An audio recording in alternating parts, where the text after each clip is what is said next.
The small YouTuber Jack Sucks at Life said, Me and my friend James made a WhatsApp group and forced everyone to change their profile pictures to their toilets in honor of Jack. That's absolutely unreal. I want to see more of that. Oh my god, we could actually make it a thing. Guys, if you are looking for a new YouTube profile picture, please pick a toilet with a face, okay? If the top comments on this video don't have toilet profile pictures, then we as a community have failed. well, I don't have a toilet, so I had to make one from scratch in Blender. First, I needed a reference with measurements and everything to base my model off of. So I found this listing with all the images I needed. Next, I needed to delete the default cube, then add a cube. I modeled the basic shape of the base of the toilet using the subdivision surface modifier, which smooths everything out.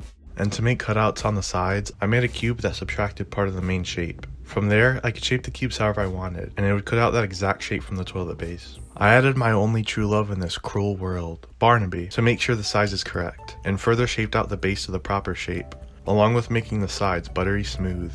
Moving on to the most important part of the toilet, as some would consider, not me, but some maybe, the tank. This was by far the easiest part of the toilet to make because it's just a slightly curvy box. I guess we're all slightly curvy boxes if you think about it. But anyway, it's starting to look like a real toilet now. The biggest part that's missing is the toilet seat and the lid, which are both very necessary if you want to make a toilet face. They were simple enough to make. I also put the origin of the lid where the hinge is so that you can lift it up and down like a real toilet lid. It was now time to start the face. A traditional toilet face consists of 4 things: a toilet, an empty toilet paper roll, and 2 full toilet paper rolls. We already had the toilet, so next on the list is the empty toilet paper roll. I started off with a cylinder and made it hollow. Then, to shape it like cardboard being slightly squished by a toilet lid, I sculpted it to have a crease in the middle and made the top and bottom slightly flatter. I lined it up with the top of the toilet seat and the bottom of the toilet lid and tried my best to make it look real. I then added a cardboard-like texture and adjusted the color a little.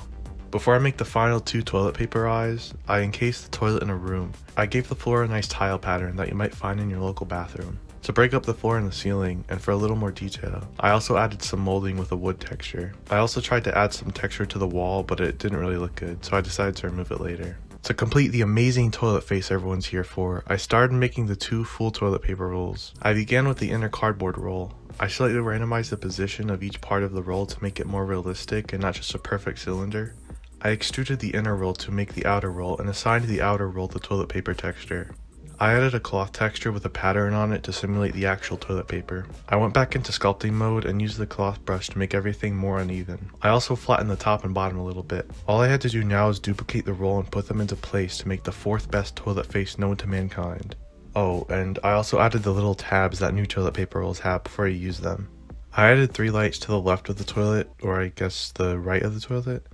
Which way is the front of the toilet? But anyway, I added 3 lights to simulate lights above a mirror or something, and I added the main light right in the middle. I made a quick little handle for flushing all your hopes and dreams away and gave it a metallic texture. I thought the scene looked pretty empty, so I quickly made a rubbish bin with a nice light blue color to it, and I made it kinda scuffed up. I pressed the render button and let it do its thing. I purposely didn't allow it to render that much, because I wanted the image to be a bit grainy in the darker areas. I finally brought it into GIMP just to add a little bit of motion blur. Here's the final image. I'm making it my profile picture as soon as this video goes out, and I'll undo it when Jack Sucks at Life brings his profile picture back to normal. So if my profile picture isn't this toilet face anymore, it's all Jack's fault. Goodbye.